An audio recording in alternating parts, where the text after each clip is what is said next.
All right, my friends, welcome to episode 186 of the Prof and Dev Play Games podcast. I am the Professor Larry at Prof Plays Games on Twitter, and over there's Anthony the Dev at Summer Speak, and I got something I'm going to lay on you. I'm just going to hit you with it. You'd have no idea what I'm going to tell you, but I had a dream last night about you. So that's not good. Not a good way to start. You and I made a video game. Okay. It was a rudimentary visual novel with some minimal art and a lot of text. And it was about 5 hours long, and it was about somebody playing through their backlog. That was the whole game. You're getting meta on this. Yeah, it was a pretty crazy dream. So I guess that's I'm clairvoyant, so that's somewhere in our future apparently. Apparently. The existential dread of hundreds of games. Yep. You have to work through. So you basically just stare at your backlog for 4 hours and 55 minutes, and then you choose one. That's the whole game. Sounds about right. So this week we're going to talk about Jason Schreier's huge expose piece about BioWare and what happened with Anthem, and then also EA's response. Then we'll talk about the Sony event in San Diego for Days Gone. Brad and I went there and checked out the game and talked to the devs. And then we'll talk about games we're playing, backlog games, and then Brad, who is a Patreon supporter of ours, gave us a topic for this episode, and the topic is a lot, so we'll see how we go with this. But he said, what would the Dungeons & Dragons version of a crossover of Metroid, Zelda, and Cyberpunk be called and be like? What would the character names be, etc.? I know you have a quick, snarky response to that. I do. Shadowrun. Doom. Boom. Done. Boom. Done. There it is. We're good here. But we will dig into that a little bit more later. But we appreciate his support, and if you are interested in supporting us on Patreon and getting your topic read on the show, check us out at Prof and Dev Play Games. Search that over on Patreon, and you will find us. So let's start with Schreier's kind of big piece of journalism this week. He had two actually this week, but we're going to focus on the BioWare piece. He detailed what has been happening at BioWare in the lead up to launching Anthem, and just in a nutshell, basically it seems like the game was basically built in the last 18 months. Yes. And everything else. Or in a lot of ways. I mean, that doesn't surprise me. Mm-hmm. Not even because a lot of games are somewhat built that way. Mm-hmm. Because you go through long portions of prototyping, then pre-production, which generally has no actual real content creation done. Mm-hmm. Like that's all the stuff to figure out what you're making, and then figure out the pre-production, especially figure out the tools that you need to actually make what you want to make, and then you hit production, and that's where you actually build everything. That you have a foundation built. So 18 months for something like this is short, but then you read the article and I'm like, they were effectively in pre-production for a very long time. Yeah, it sounds like from 2014 until 2017, or maybe longer. 3.5 years, 4 years, something like that. They just couldn't settle on what they really wanted to make overall. Right. A lot of the dev comments in the article, which you should read over on Kotaku, it's a really long piece, like 10,000 words or so. We're just like, we didn't know what we were building for the longest time, so how could we give feedback on it, and how could we iterate on it, and how could we make it better when we didn't have anything at all? They didn't even have the name. Like apparently a week before that E3 demo, it was Beyond, which they couldn't. Was like, that doesn't surprise me that legal would come back and say, yeah, you can't call it that because we can't trademark it. Right. Yay, names by legal, but it's true, it happens. Peggle was not named Peggle originally. Oh, interesting. Are you allowed to say what it was? All through prototyping and really through most of production of Peggle, it was Peggo. Oh. And then legal was like, we did a lot of legal books, and they're like, it's too close to Lego. Oh yeah, totally. Or Ego, and we will seriously could have legal problems, so we got to change it to something else.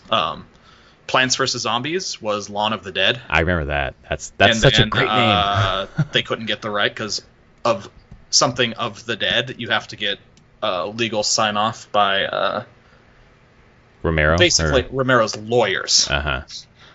We unfortunately did not talk to Romero. We talked to his lawyers, and the lawyers were like, nope. If you hear stories of Shaun of the Dead, the movie that was done by Edgar Wright, got to call it Shaun of the Dead because they talked to Romero directly. Oh, he was like, sure, whatever. Yeah, he was very okay and we'll work this out and get it to happen. Yeah. He was amused by it. So, Note to future: try not to talk to the lawyers first. That's They always will a good rule always of thumb. say no. Yeah, of course they will, because So they get yeah. billed for saying no. So that part doesn't surprise me that they might have to change the name. The fact that they had printed stuff already is kind of like, oops. T-shirts. Maybe you should have worked on that earlier with legal. And that's just kind of funny. That doesn't really surprising. impact like the making of the game, but it's just like indicative of everything else, right? Yeah, I mean, this article was just ridiculous. It just honestly sounds like a team that didn't have a strong direction for many, many, many years, and being stuck with technology that just did not work with what they wanted to. Even the small vision they had, which was like the more open world shared shooter technology that just didn't fit it and could do it well. Is this in any way get EA to wake up and say, let's stop using Frostbite for everything? Or is it just Maybe they're a making bit. too much money for that? Because I know Might that be they don't have to making pay too much licensing money. fees, you know? I will be honest, like the thing, they don't have to pay licensing fees, but there's a thing that, like, when I read through this article, it made it kind of clear to me that this would be a game that they wanted to make, the shared thing, that would probably benefit from them rolling their own engine. Right. Because there's not really a pre-built engine on the market that will do this well. Unreal, similar problems to Frostbite. It's not really built for giant open worlds. Well, and that's why, Bungie has their own engine, which is Yep. also apparently really fucking hard to use. So, Yep, because building your own engines actually takes a lot of work to make tools, to make it really easy for people to make stuff in. Right. It's a lot of work. It takes a lot of people, and it's usually not as good as, say, Unity or Unreal from like a ease of putting stuff in. But Unity and Unreal and these other engines just aren't designed for all types of games. You've seen a lot of, like, Unreal 4, you've seen a lot of that with Fortnite. Like, Fortnite's been successful and they've made it work, but there's so much, as where I've been using their engine and getting patches to it, that they've had to dramatically change their networking to get Unreal to be stable with 100 players. Mm-hmm. Like, they had to really do a ton of changes to their whole networking of their engine to get Fortnite stable and running and on, and probably decently performant on a bunch of servers. So it doesn't surprise me that Frostbite also is just like, yeah, no, we're not going to work well with this. And I have some experience. I did an engine evaluation of it. Frostbite. Oh, yeah, right. Yeah, Uh-huh. Yeah, I correct. was on the team doing engine evaluations for it. And that was a very fast no. Yeah, you guys decided on a different engine, right? For Unity. Oh, For you're using 2D Unity. stuff, but they were Yeah. like, "Oh, we have to look at Frostbite. It does 2D things as well," and it was very apparent that it's like it can, kind of, but it's not designed for 2D cell phone games at all. We could make it kind of work, but Well, at that point, when you decided not to go with it, they weren't trying to force you to, because the games just don't. They're like, no, it's not a giant 3D AAA game. Yeah, right, And other studios within EA have already used Unity. right. There was other games that have already come out that were on Unity. So Well, and is Apex on Source?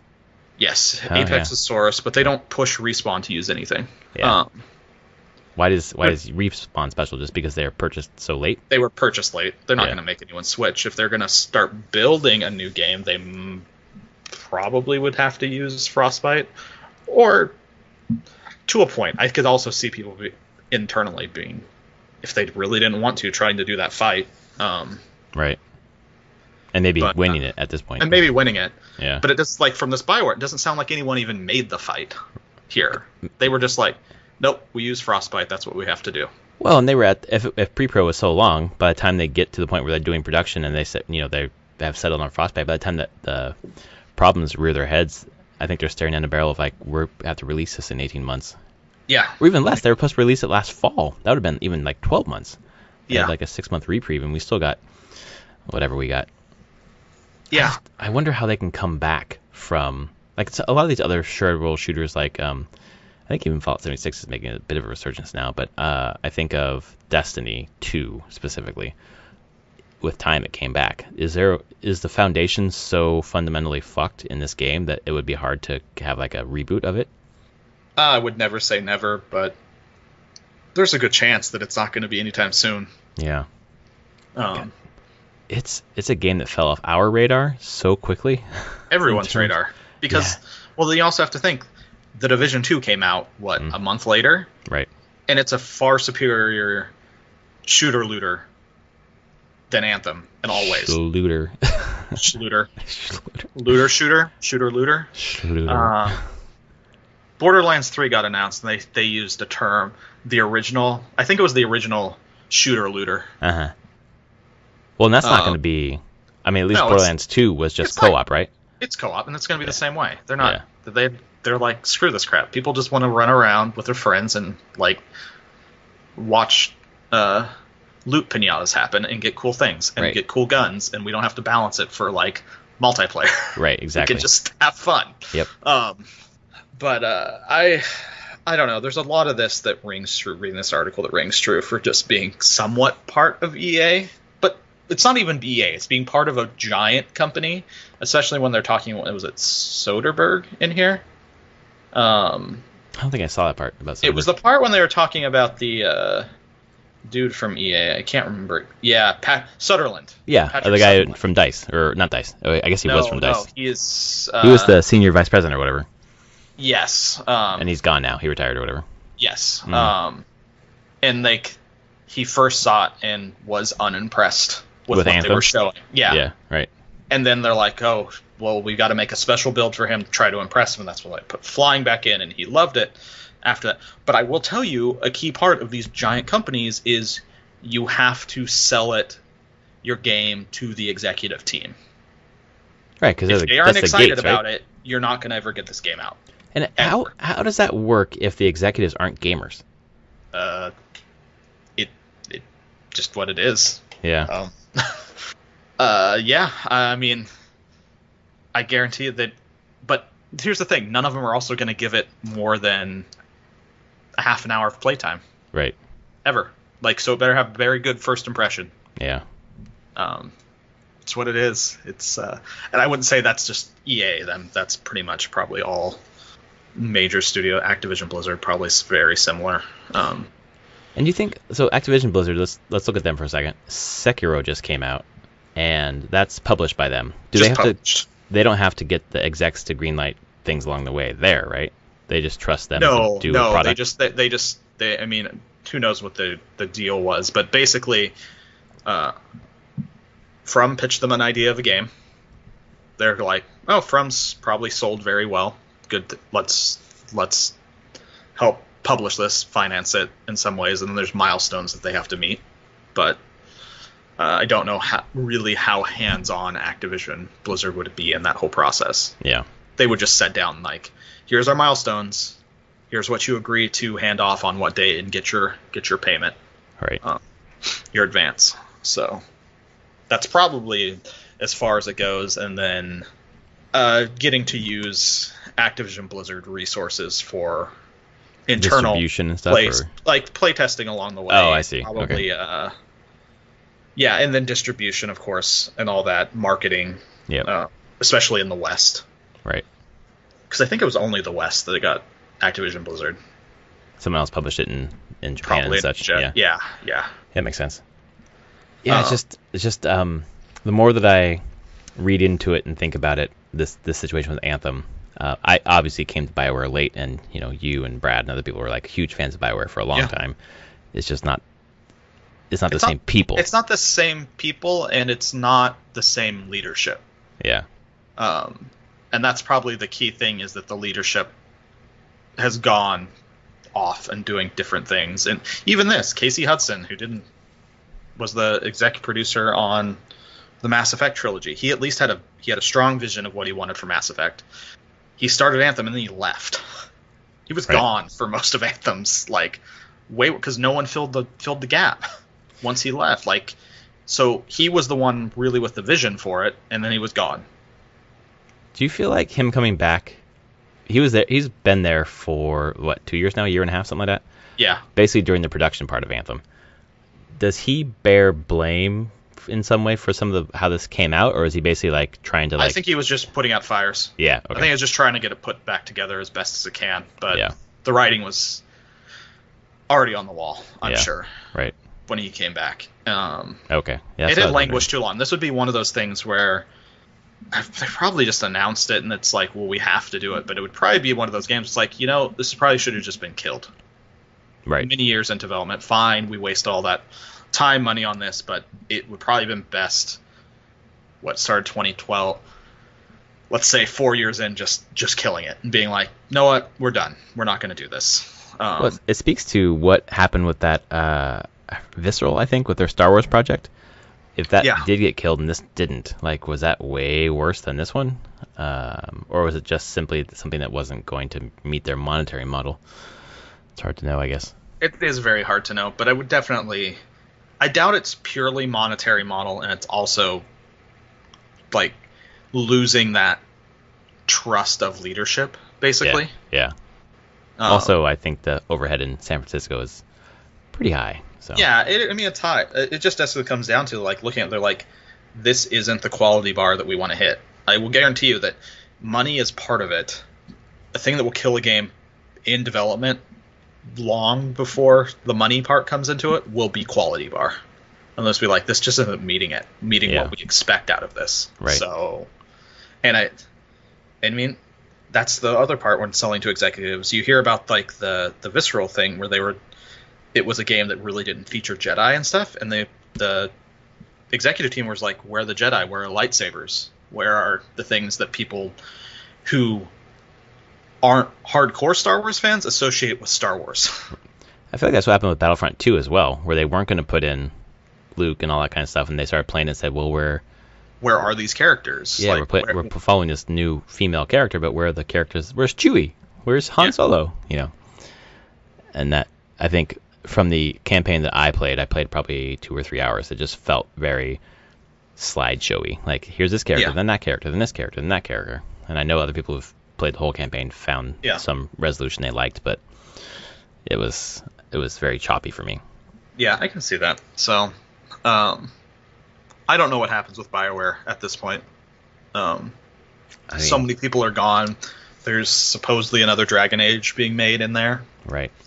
It's hard to get excited supposedly. About that. Oh, the thing that struck me from this article was the team, at least at one comment from someone who worked on it, was praying that Dragon Age Inquisition failed so that they could realize that their production strategies were not working. But then it went on to win Game of the Year and do really well, and it's just like, well, fuck, we're locked into this BioWare magic thing.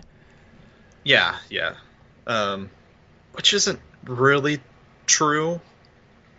You rush game, like, let's be honest, I feel like the few games that they have really rushed through, specifically Dragon Age 2, shows it's been rushed. I love that game, but you can see the cracks in that one really, really well. Like, you're like, wow, you guys pushed this one through very quick. But they're also really proud of that one because of the hard parameters they had and the hard timeline they had. Like, they did, and they cut the plate. They cut where they needed to get it out. Yeah. But that's where people complain it's very repetitive environments. Yes, it is. Yeah. Because guess what they did not have time to create tons of maps, and get to reuse them. Let's do this. So look at that game, year development cycle. Anthem, let's say 18 months development cycle. I feel like Dragon Age 2 is a more successful game than Anthem. Oh, I'm sure it is. Maybe not in terms of like sales. I don't know, but actually, I think Dragon Age 2 sold over its lifetime has sold just fine. Yeah, and they've had more time to do it, obviously. And then Anthem, when it launched in February, I think it was, it was the highest selling game of the month. Yeah. And there were quite a few things in February, so I don't know. I feel like I was just holding out a little bit of hope that this would, in a year, would be something that would be good fun to go and try. Because, I don't know, BioWare, Mass Effect games were fun. But now all it's done is make me think, well, I do have Mass Effect Andromeda. Maybe I should just go play that instead. I've thought about that more and more. I'm like, it's time. I think I should try Andromeda. Yeah. Well, I heard with all the patches, like, it actually is decent. I think the way that you laid it out, think of it as fan fiction. Yeah. Works pretty well. I mean, that's everything I've heard about it is it's fan fiction that it's not it's not bad game mechanically or anything. It's just the storyline just is so detached from everything you care about in Mass Effect that it's just kind of take as its own story. Yeah. Yeah, maybe we should I'm going to say summer. Sometime this summer. Maybe we should run through that game together. Like That's not true. together, but at the same time. Yeah. I'm sure we can convince Brad to play along as well. Speaking of Brad, speaking of video games, Brad and I went to what's it called, Ballast Point Tasting Room here in San Diego. Sony set up a series of basically play demo events plus a chance to do a Q&A with the dev team in Long Beach and San Diego and then Chicago. Okay. So got an email, said come on over, so we went. It was from 4 to 10, and we showed up around 8 o'clock, so we were there for about 2 hours. And it was pretty well attended, I would say. It wasn't like crazy, like I would expect from like I don't imagine like a Last of Us 2 thing like that. I think would have been packed. But it was at a really nice brewery, and you got some nice swag, got a Days Gone poster, and then you got some drink tickets, and then when you turn those in, you got a Days Gone Deacon's Red Ale pint glass from Ben's studio, which I'm drinking out of right now. So that's a nice little swag. And then just stand in line and play the demo. So we stood in line, talked, just shot the shit basically, and then got to play a demo for only 10 minutes. We could have got back in line basically to play again. So they had either you could do a mission or you could do a horde mode, basically fighting the freakers. So we both chose to do the mission. And it was kind of I hate saying this because I know people have been saying this so much, but honestly it felt a lot like The Last of Us. Okay. Down to so there's like the freakers around. Our goal was to get to a garage to get some parts for a bike. So you're kind of stealthing around these freakers and kind of killing them one-on-one, picking them off, doing some stealth kills. That motif of sneaking up behind these freakers, zombie-like things, and killing them with like a blade that you have, felt very Last of Us-like. And then when I snuck into a couple houses, I picked up some alcohol, some bandages, some stuff to like increase my health or whatever, or fix my wounds, and some of the symbology, some of the models of the alcohol bottles or the bandages you're picking up, the motion of picking them up felt like The Last of Us. And I'm not saying that in a bad way. It just was so reminiscent of The Last of Us. It was a little jarring, and also kind of exciting because I really like The Last of Us. But I would say that the gameplay and the mechanics are better than The Last of Us for me, because I felt like probably the gameplay of The Last of Us was my least favorite thing. The story was what held me together for that game. So I stuck around, got to the garage, and there's like very obviously you're supposed to get into the garage, but not through the door because they're locked, and you're supposed to get up on the roof. And there's like a garage and a shed, and there's like some sort of catwalk between the two. And I'm like, okay, so I have to get up onto the shed to catwalk across to the garage. I probably got to the garage in 3 minutes, kind of figured out where I needed to go. The next 7 minutes I spent running around, going inside, going outside, trying to find out some way to get onto the goddamn roof, and I could not figure it out. So I spent 7 out of 10 minutes of the demo just running around this little area, tons of people in line staring at me, trying to figure out where I'm going, looking like a moron. Afterwards, I talked to Brad. I'm like, did you get to that part? He's like, yeah. I'm like, how'd you get up there? He's like, oh, I just went around the back. I'm like, I fucking went around every single side of that thing. I couldn't figure out how to get up it. So I must have missed some sort of like demarcation for like, here's where a handhold is or something like that. I see. But the gameplay felt good. It looked beautiful. I think the story is interesting. This got a little piece of the story in terms of like your bike broke down, you're working with your friend to like get the pieces and then rendezvous later and try and avoid these freakers. It felt good. It definitely sold me on the gameplay. Okay. Like the Last of Us comparison isn't negative for me. And I'm sure once you play the whole game, there's tons of stuff that differentiates it from The Last of Us, but a lot of it thematically feels so similar that it's hard to shake. So then after that, went outside, got some beer, got our little glasses, hung out, talked for a bit, and then we went to the developer Q&A, which there were probably 8 or 10, 12 people in there listening to the devs, and there were like 4 or 5 devs, and they were talking about the development cycle and basically the proof of concept for Days Gone. The genesis really was they were working on a Vita game, and I don't know if you know that they worked on Golden Abyss. They did. I mean, Okay. that's kind of been their I mean, they did the Siphon Filter games, and then they were very much Vita focused there for a while. Exactly.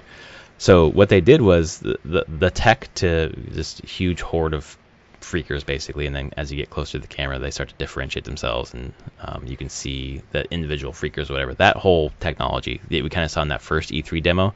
Yeah. They did a tech demo on the Vita with that, and then wow. that rolled into like, how do we make this into a game? Like, this is really cool tech. This is something that's really interesting. So let's see what we can do to make that into a game, which I think is why the E3 demo really focused on that. Okay. Maybe to its detriment for me at least. But that's kind of where it came from. And then they were just excited, like, okay, well, we can do it on the Vita. What can we do on a PS4? And then like, oh shit, what can we do on a PS4 Pro? And just talking about how much the area where they are in Bend, Oregon, Central Oregon, really influences the game.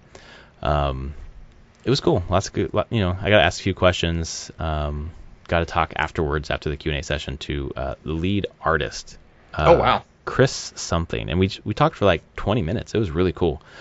Just how excited they are. They're just like just living and breathing every single preview piece. And they were talking about like Schreier's comments about it being a AAA ass video game, and how they understood what he meant, but they also kind of feel good about that because it means like they're pulling in lots of things in different AAA games, and they feel like they're doing it well, and they're just buzzing. And I asked about DLC, and they're like, we have nothing to announce at this time. Like, okay, that means you have something coming. Oh, I'm sure. Yeah. I'm sure they wouldn't just release nothing post-launch. But the most exciting thing that you said there was the fact that they are highly influenced around Central Oregon, the Bend area. Really, I'm like, okay, you just sold the game to me. If it invokes that feeling of that area and stuff, I'd be all okay with it. I love that part of the country. That's funny because that's exactly what I said to them. I lived in Eugene and then visited Central Oregon quite a bit. And I think they started asking like, who's lived in Oregon, and like me and two other people raised their hands. They're like, okay, if you lived in Oregon, like, and you live here now, like, this game is like going home, going back to Oregon. And I was like, okay, I said the same thing. That sells me on this game because I miss it and I want to be there. And from what I saw, like the environs, like it feels like it. It feels like you're there. And talk about the dynamic weather, where basically in that area of Oregon, like in one day it could snow, it could rain, it could be sunny. And he's like, that's true in the game too. Like those things can be happening all in one day, and it's just it sounds the high desert. That's what it is. Right. And it sounds. I mean, they sold me. I felt the same way. They sold me on the game. Like I really am looking forward to playing that game. Brad said, what did he say? He said something like, looking forward to you. I know you're looking forward to this game for the 2 hours you're gonna play it. Just like it's true. Like touche. But it was cool. The poster they gave us, they all had their Sharpies, so we got all of them to sign it. So I'm gonna frame it, put it turn it into my ancillary gaming garage, because I got a TV out there and got my Wii U hooked up to it, and my SNES and NES classics out there. So I'm gonna put my gaming and D&D paraphernalia up there on the walls. So yeah, that was basically the event. The game felt really good. It felt great to play. Like the tactile, the way that they've mapped buttons to different skills or movements or whatever, all felt great. So it looks like a quality, polished Sony game. I mean, cool. Yeah, I kind of feel like these events weren't really publicized that much. I don't think so either. I didn't know this thing even existed until you said, "Hey, I'm going to this thing on Tuesday," and I'm like, "What thing?" I mean, if I didn't check my email, I would never have known, because I didn't see it anywhere else. And I feel like there weren't a ton of people there. I didn't see anything on any of the game news sites. Right. They didn't. So I think it just went under the radar, basically. Maybe they didn't want it to get out to a bunch of people. They wanted to keep it smaller. Yeah, I wonder if... I mean, it feels like the whole game is going under the radar. And I'm just hoping... And they basically said it too, that they feel like the underdog, and they really want to prove themselves, and they think this game will do it. So I'm hoping that when the reviews come out, like, they're going to be in the 8.5s and above. I think that'll be good for them. Yeah. So we'll see. But it sold me, and Brad's already pre-ordered it. So well, hopefully, I mean, it does well for them, and then I can always keep it in the cards that I can maybe get a job there and move to Bend. Hey, there you go. That'd be good. That's one of the only few places in the country that the wife and I have talked about. We're like, oh, that wouldn't be a bad place. We could do that. I would love to live in Oregon again. But they scaled up. So from the E3 demo was 2016, I think. They said they basically doubled in size, which they're only at 130 right now. But they're looking to expand some more. Crazy. Yeah, exactly. So, yeah, I hope that you don't need to, because I hope your current project works out. But Well, technically, I can work from anywhere I want to. So that's true. If I ever get tired and we just are like, yeah, we're done with Washington. Let's go there. Right. Who knows? I could work anywhere in the world. Because my company is never going to be centralized. That's a key tenet pillar of the company, is that it is distributed and remote. So I feel like several indie studios, like Moon Studios, the ones who do Ori, are like that. Yep. And there's a couple others really big ones that have done. Crap, I'm forgetting their names. But Sprite Fox, who do they did like Triple Town and a bunch of other stuff. They're completely distributed. There's like 2 people in Seattle, 2 or 3 that meet up, but everyone else is just all across the world. Works better for finding talent, I'll tell you that. Oh yeah, because you don't need to relocate them. Nope. Like if you're looking for an artist, you don't need to look in your local area. You look everywhere. You can just find the person that best fits for what you're trying to do. It's great. So when we make this backlog video game visual novel, we'll just find an artist from all over the world. No, you're doing the art, dude. Oh yeah, that's true. It'll be You do the art and the writing, I'll just make it work. All right, sounds good. All right, everyone. That has been publicly stated. We will put out a video game in, how long was the Anthem cycle? 7 years? 8 years? 7 years. Yeah, okay, perfect. 7 years, sounds good. We can make that happen. Speaking of making things happen, Brad, we're going to try to make this happen for you. So again, Patreon, check out Prof and Dev Play Games. At the $5 level, you can suggest a topic. Slightly regretting topic for the show. And this is what would the Dungeons and Dragons version of a crossover of Metroid, Zelda, and Cyberpunk be called and be like? What would the character names be, etc.? All right. So my snarky response was Shadowrun. As a role-playing game that exists that is Cyberpunk with elves and fantasy races and the whole thing in it, and magic, all slammed together. But we can dig more seriously into this. Can we call one of the characters based upon Link Cable, or? One of the things I thought was like, well, fine. There has to be, if it's Cyberpunk, there's like the Hyrule Corporation, right? Run by its CEO Zelda. I don't know a good last name for Zelda. Does she ever have a last name? Not that I'm aware of. Yeah, so we'll just call it, like, she's just known as Zelda, CEO of the Hyrule Corporation. And Link is her bodyguard, but Link is special. He's actually just a clone. He's always just recloned. Oh, God, that's perfect. That's so good. This is all, like, you sent this to me, and my mind just started just going. What else? I just want, so Samus Aran, I want Samus Aran to be male and be Sam Aran,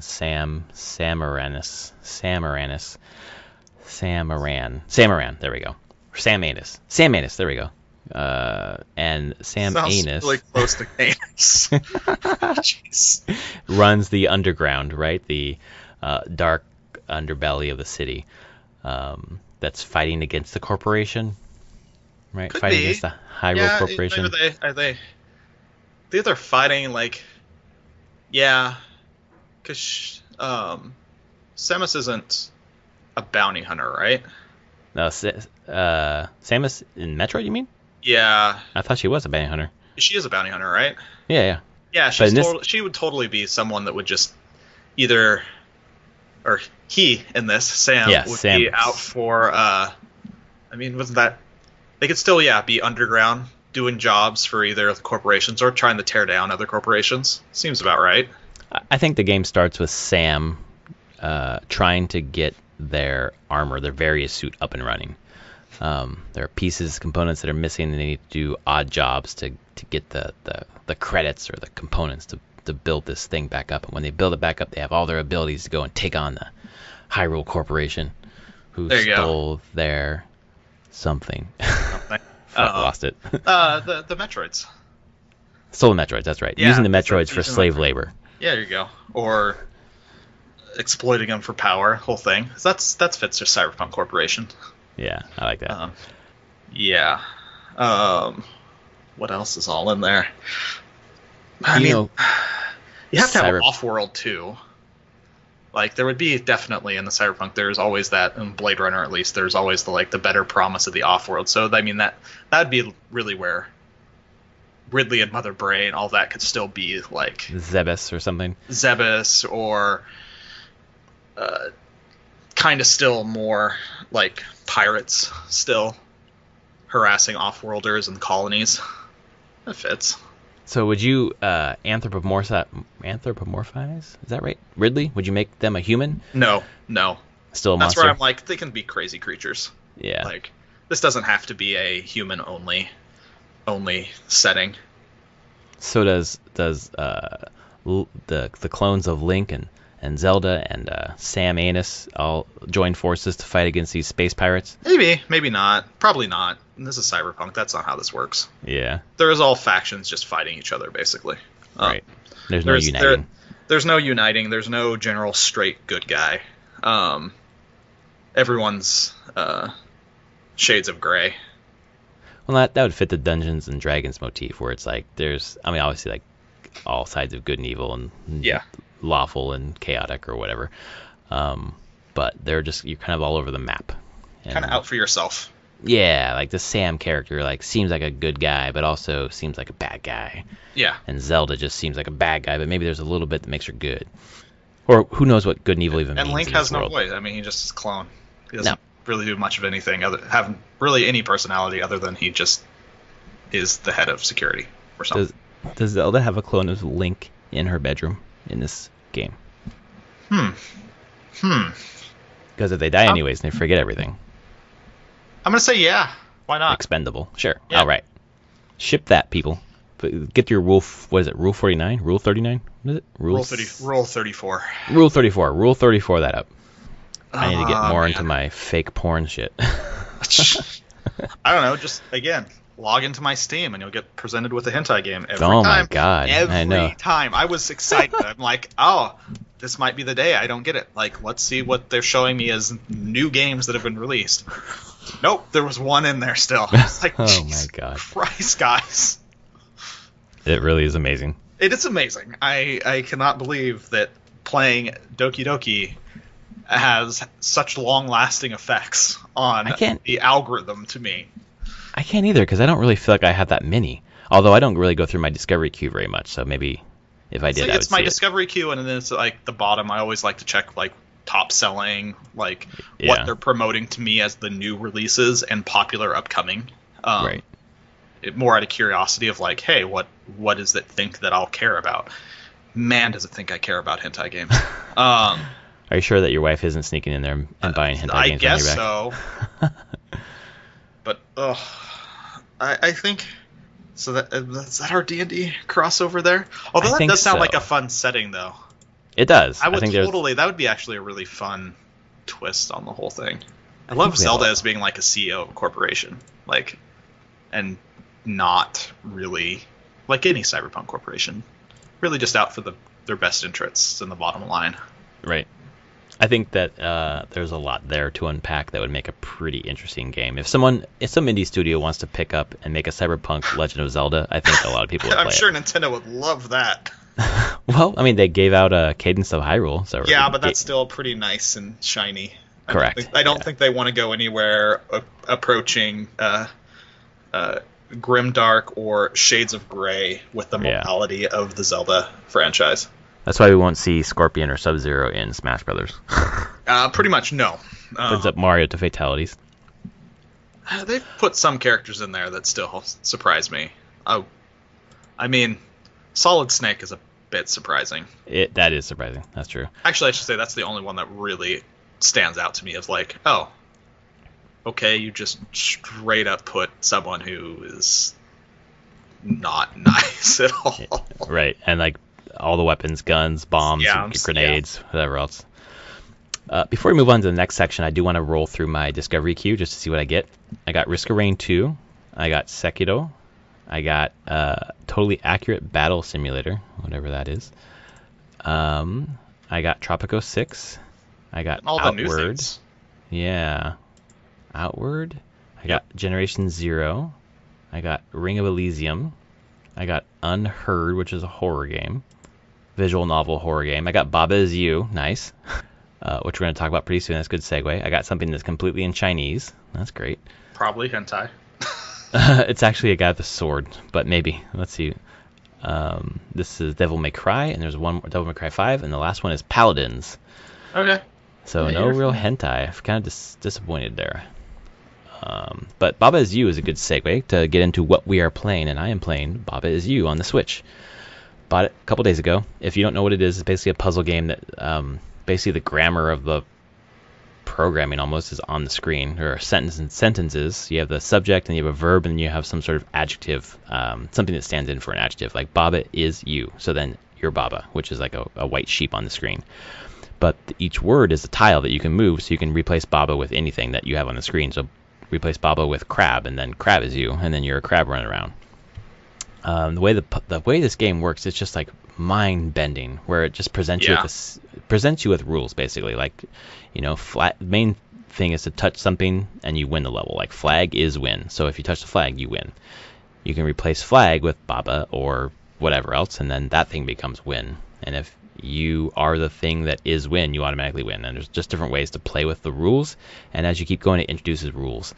So there's an overworld, and there's the first area is like 7 or 8 puzzles, 10 puzzles maybe. There's like the tutorial island. It starts easy, of course, and by the end it gets slightly difficult, but you just gotta kind of think outside the box to get the solutions.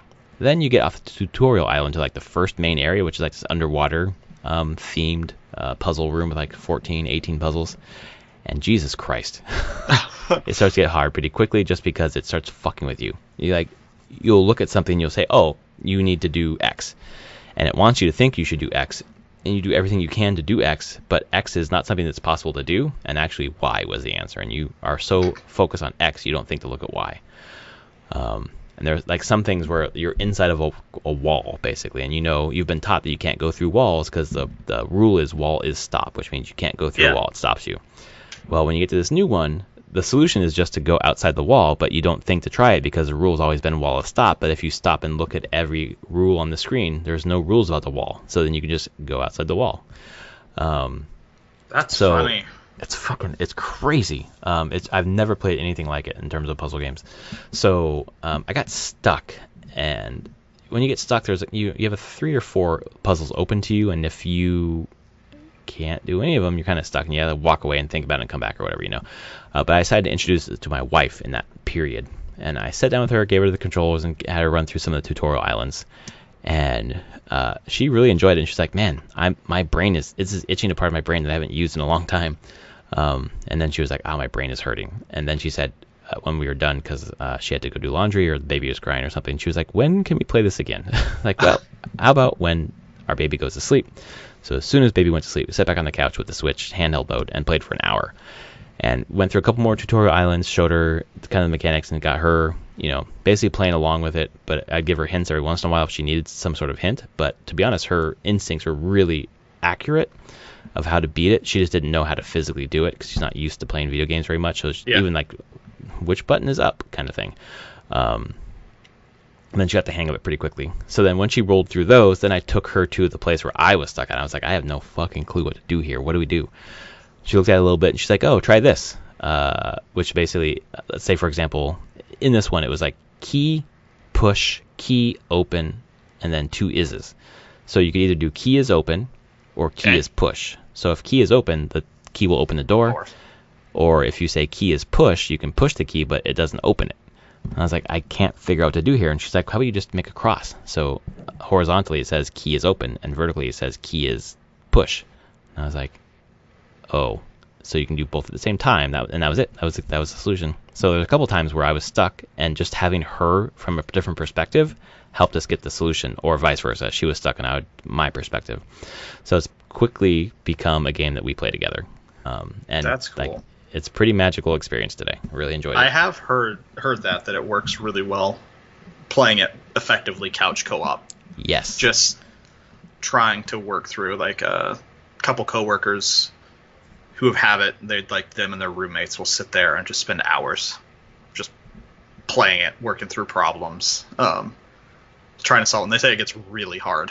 really, really hard. Yeah. It sounds pretty amazing. It honestly sounds to me like how I really want to play it, because it's kind of how I felt when I was playing the original Portal. Oh yeah. Just that slow ramp up of being like, okay, we're teaching you things, now, okay, start breaking things, start breaking the rules, start adjusting more and more and more and more, and you're just eventually just are doing things you just can't even believe. Like, it just sounds similar, works that same part of the brain. It's on my list to play. I'm really excited for it. Man, it's something that you and your wife playing together, I think, would have a ton of fun with and a ton of frustration. I'm sure. And my wife, after playing tonight, she was like, I'm so tired. I've been up since 4 a.m. Starting to fade. I see a picture. Have you reached Anne's yet? Oh, yeah. Mm-hmm. Okay. Baba is you and Sync. Exactly. That's the one I sent you today, right? No, I'm just. Oh, you're looking online somewhere. Online, Steam, the Steam page, right. Actually. And that was one of its screenshots. Flag is win, wall is stop, Baba is you, and Sync. It starts adding in knots and lots of different water operators. Is Sync as well on that one. It was funny when I told my wife I wanted to have her play this game and see what she thought. Obviously it's called Baba is you, but in Ukrainian, Baba means grandma. She's like, "Is this about a Ukrainian grandma?" I was like, "No, it's about a sheep. I think it's a sheep. I don't know." Kind of looks like a sheep, maybe. Yeah, or like a nightmare spider. I don't know. But man, awesome. Other game I've been playing is so the game I've been playing is what do I want to play on my PlayStation? I've had a couple of nights free, which has been amazing, and I load up the PlayStation. I'm like, I want to play something new, I want to play something different, and every single time I click down a couple tiles and I open up Assassin's Creed Odyssey. Every time. This week I was like, I will start Mass Effect Andromeda. Nope, I played Odyssey. I started the DLC 3 nights ago, got maybe probably a third of the way through the first DLC.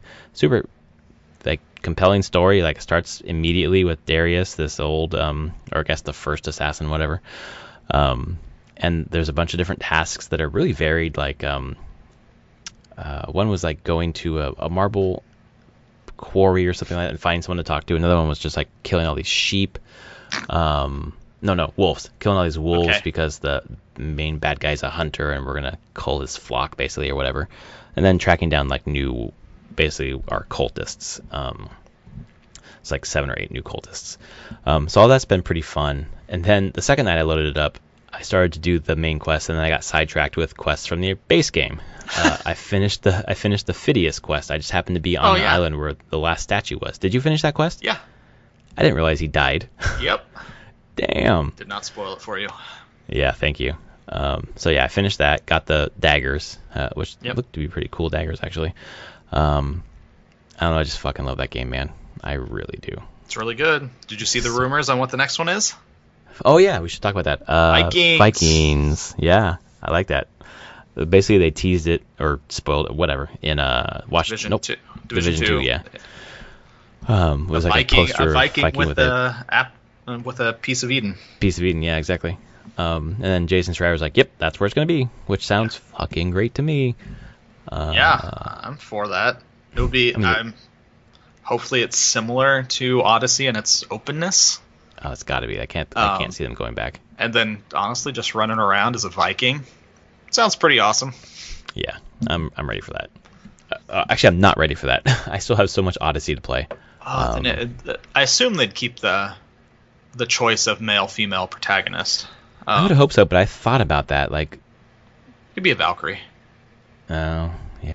So, we'll see. They definitely could not keep it exactly that way if it doesn't fit for that time period, but I don't think they'll go back on that path. Yeah, I don't think there's any reason not to. So looking forward to that, but of course all the DLC, their cadence is amazing. It was just month after month after month. It was the first DLC was in 3 parts. It was January, February, March or whatever, and then in March at the end they released Assassin's Creed 3, which I downloaded but haven't touched yet. And then this month, April, the DLC for Atlantis comes out, the first one. Okay. So they're just this crazy cadence. And I wonder if at E3 they're going to have more stuff for the back end of the year for this game. Potentially. I don't think they want to go completely dark this fall. I assume Watch Dogs 3 is this fall. Yeah, mostly I don't think they want to go completely dark on Assassin's Creed for Yeah. Effectively another year. They'd want something in there to fill the time. Because the Viking one wouldn't be out till next fall anyways. Yeah, so it would be 2020, I think, it's slated for. Well, even if it's like, I don't know if it's going to be another DLC arc or just continue like the Lost Tales of Greece, which are like these free DLC packs that are just the stories that might basically. Be what they do. Yeah. Just do some free stuff just to keep stuff trickling in for the time being. But yeah, Watch Dogs 3 potentially. Set in London is the rumor, apparently. Yeah. I mean, Watch Dogs 2 is freaking great. So I would like to see where they take 3. I hope they iterate on it like they have with Assassin's Creed, because it could be even better.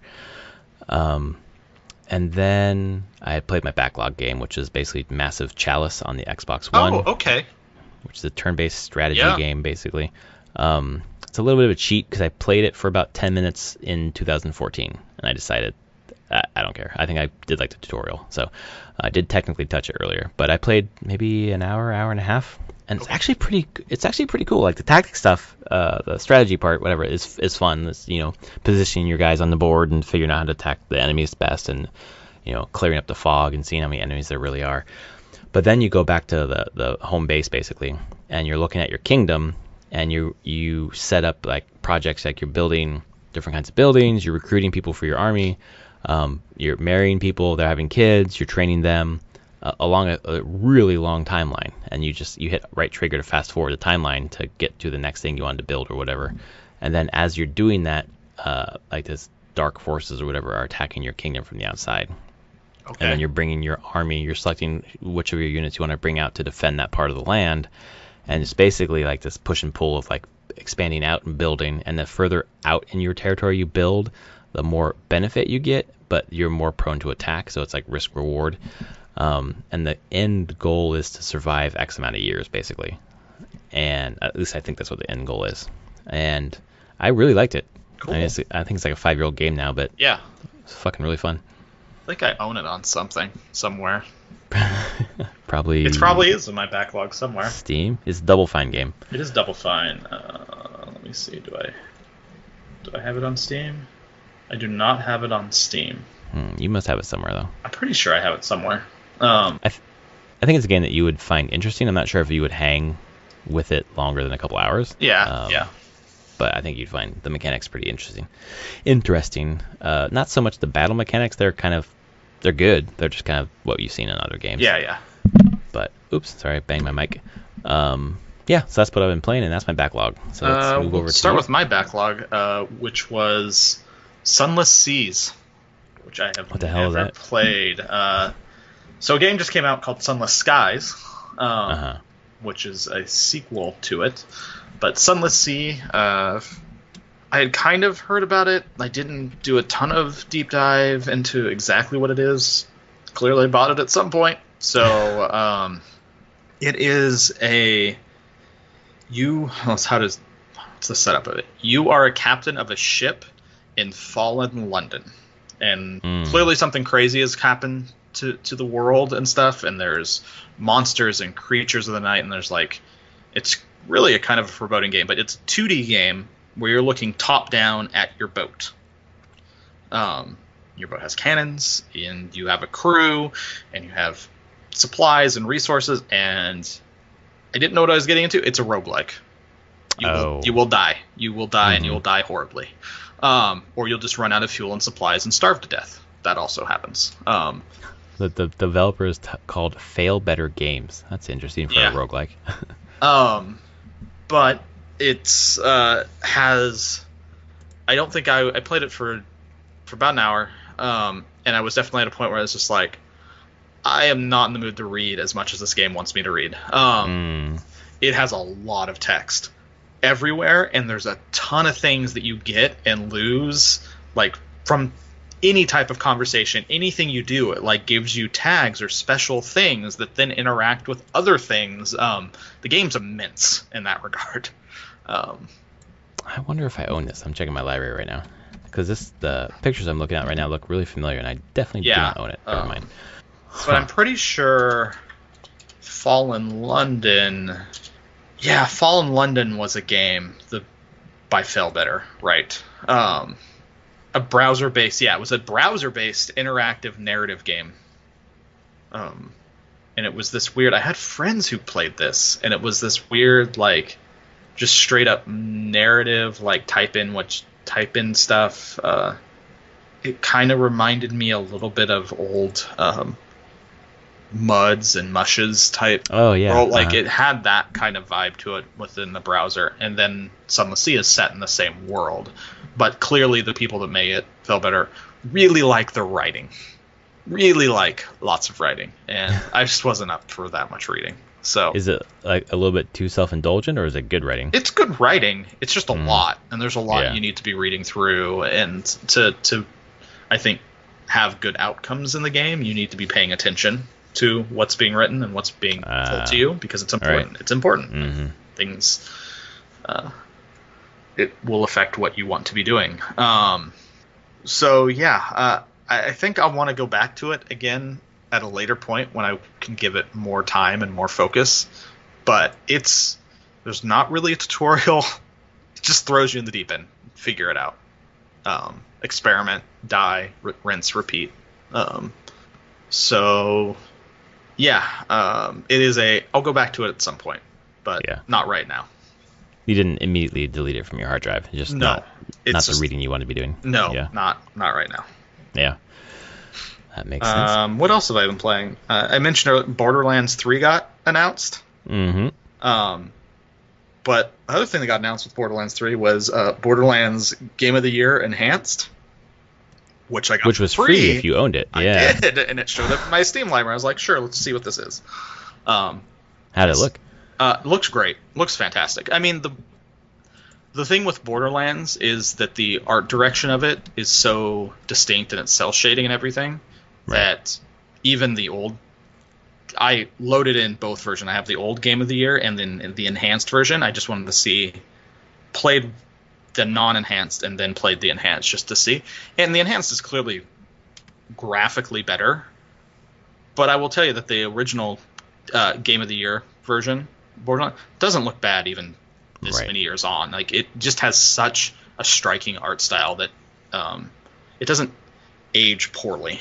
But that's like Wind Waker, like that's going to age really well because it's so timeless distinct. Almost. Yeah, exactly. And Borderlands is very similar in that regard. But the enhanced version does look better, runs really well with all these graphical options that you can do now.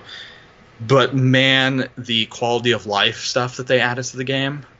A mini map. It's crazy. There's a mini map. I love it. Well, I also heard that they redid the final boss because the final boss is apparently I'm sure bullshit. They did. I don't know. It'd take me forever to get to the final boss. I've probably put a couple hours into it, just kind of re-enjoying, relearning that world and everything. It's still an older game in its like mechanics and how it plays and feels, but not horrible. Like the shooting still feels decent. The shooter looter part is still great in it. The guns in that game are awesome. They are so distinct and weird, and they just push that into the extremes, which is great. The humor, God, it's a funny game. Just tongue-in-cheek the whole time. It's so well written. I wonder how 3's going to be, considering Birch isn't there anymore, and I think he was the main writer for 1 and 2, maybe just 2. But. Yeah, I don't know. I have high hopes. Like, I was very excited when that got announced. I was like, yep. I mean, I don't need it to be an amazing thing, but it's what I want to be doing in these type of games. I just want to run around with crazy guns shooting things that are very strange and bizarre and over the top. So here's hoping it comes out in September. September 13th. That's on the Epic Games Store, which people are pissed about. Jesus. I know. I mean, 6-month exclusivity, so it'll be everywhere after 6 months. But like, people are just so pissed about it as being anti-consumer. But I mean, I know that Epic, the launcher, has things that Steam has things that Epic launcher doesn't have. But my box here that I'm recording this podcast on can play it when it's available. I'm not sure what the big deal is, and I don't live in the PC ecosystem. I don't know if it's like a gamers rise up moment or if there's like a real complaint going on. I don't think there's going to be any real complaints going. I mean, it is. It's funny how things have gone with the hate of the Epic Game Store, like this fracturing of the PC market with exclusives, and there's always like a new thing to be mad about. Now it seems to be, I was seeing it on Twitter, and I replied to a couple people on Twitter about it, and I probably shouldn't have, but whatever. Where people are getting like super weird and pissy about Tencent owning part of Epic, and it's like, oh, this crazy Chinese company owns them. Like this. Oh, so it'd be xenophobic now. Kind of in the weird way that there's like, I'll be honest, Tencent is an enormous company that is really, we only have a few companies even in the West that match them in size and scope. And so they're like, but they're notoriously known for spyware and things like that. And they're like, oh, what is the Epic launcher? Is it being infected by Tencent stuff? And I'm like, and thinking like Tencent's putting all this money up to get the exclusives. And I'm like, it always just feels like there's just something else that they're mad at. They're just slowly moving through the list of things to be mad about, like the zeitgeist of anger, that none of it really is true. I think when it comes down to it, is a lot of people just pissy that they have to have another icon on their desktop, which is dumb. Right. I mean, they're right next to each other. I got the GOG, the Epic, there's so many, but they all play on this box. They all play, and it plays fine. And you know what? Yeah, there's going to be exclusives here, and I think people are getting upset because they're like, they're just buying out these exclusives. I'm like, yeah, you can thank Fortnite for that. Fortnite made $3 billion for Epic last year. Right. They have money to throw around. They have money to do this, and honestly, developers are going to want to do it anyway because they take less money from the developer. They sell Borderlands. So Borderlands on Epic, so $60 for the base version. Person would take home the publisher will take home about $52 of it.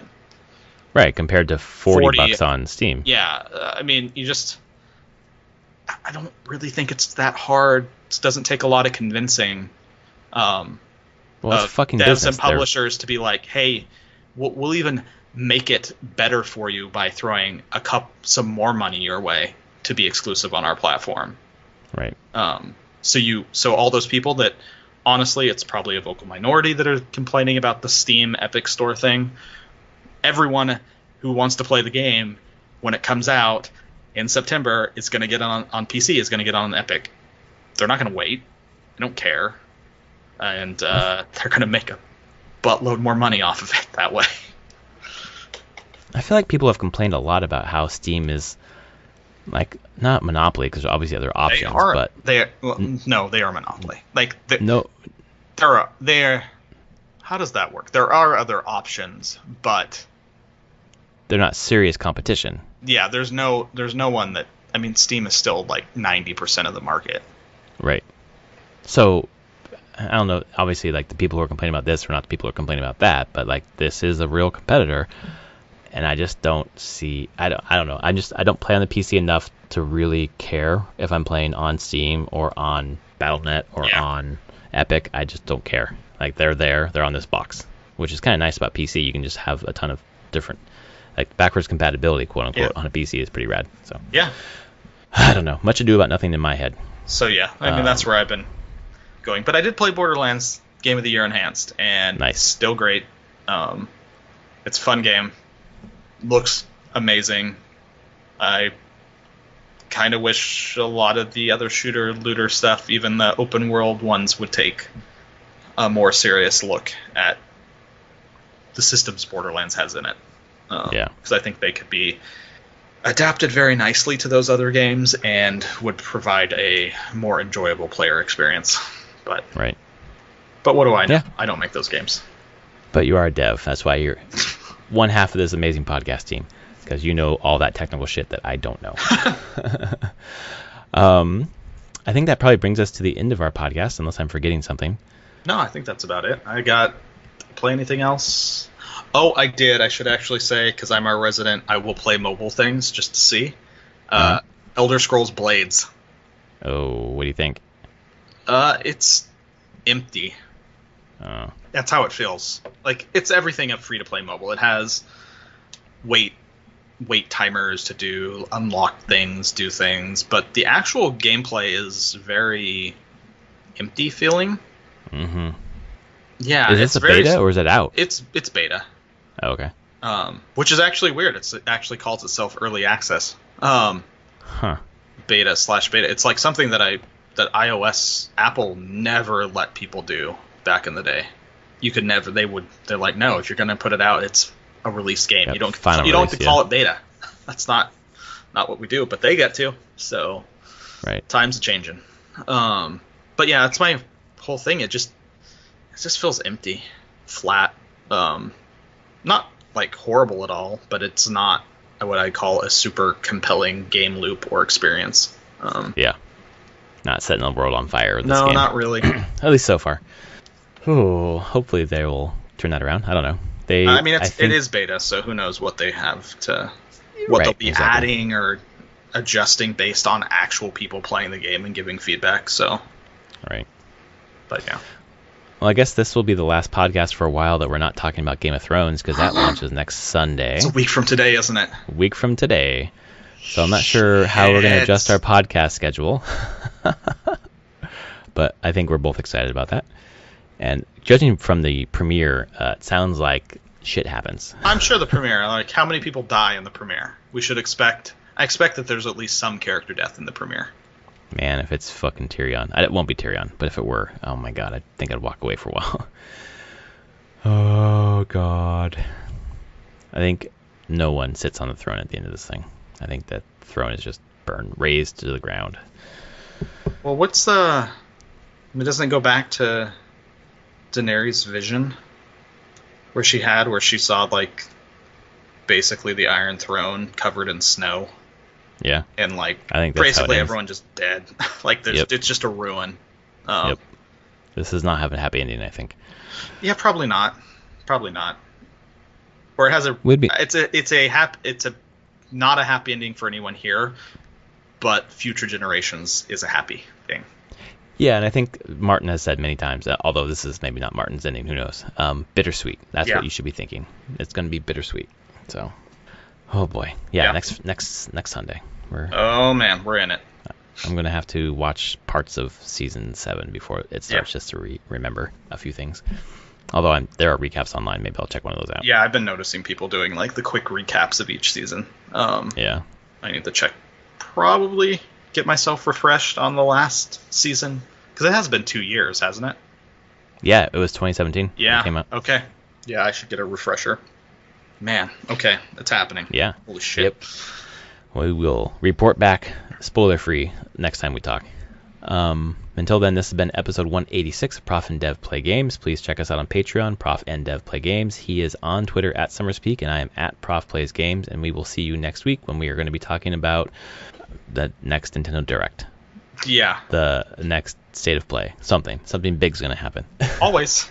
Yep. Always. All right, guys. Thanks so much. All right. Later. See ya.